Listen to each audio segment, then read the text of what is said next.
ప్రభుత్వ ఉద్యోగులకి 62 ఏళ్ళు రద్దు అనే ఒక ఇంపార్టెంట్ అప్డేట్ మనకి ఇప్పుడే రావడం జరిగింది ఫ్రెండ్స్.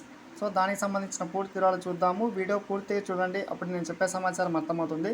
మన ఛానల్ని ఫస్ట్ టైం చూస్తుంటే ఖచ్చితంగా ప్రతి ఒక్కరు సబ్స్క్రైబ్ చేసుకోవడం వల్ల ప్రభుత్వం నుంచి వచ్చే ముఖ్యమైన ఇంపార్టెంట్ అప్డేట్స్ ఎప్పటికప్పుడు పొందవచ్చును. అలాగే మీకు వీడియో నచ్చితే తప్పకుండా లైక్ చేయండి. లైక్ చేయడం వల్ల ఇటువంటి ఇంపార్టెంట్ న్యూస్ మన ఉద్యోగులందరికీ చేరుకునే అవకాశం అయితే ఉంటుంది. ముఖ్యంగా ప్రభుత్వ ఉద్యోగుల పదవీ విరమణ వయసుపై ఇప్పుడే ఒక సంచలన న్యూస్ అయితే రావడం జరిగింది. మెయిన్ టైటిల్ చూస్తున్నాం, రిటైర్మెంట్ వయసు అని చెప్పి.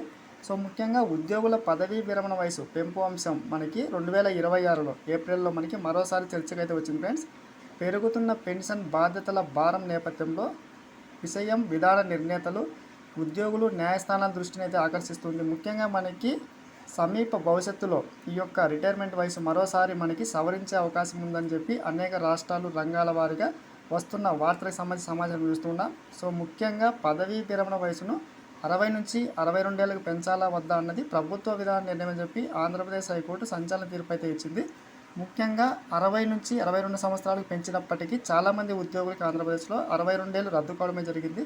సో ఆ ఉద్యోగులందరికీ మరోసారి గుడ్ న్యూస్ అయితే వచ్చింది. సో ముఖ్యంగా 62 ఏళ్ళు రద్దయిన ఉద్యోగులకు మరోసారి 62 ఏళ్ల పెంపునకు సంబంధించి ఆంధ్రప్రదేశ్ ప్రభుత్వం మరోసారి కీలక నిర్ణయం తీసుకోబోతుంది, గమనించగలరు. Thanks for watching. Next aid.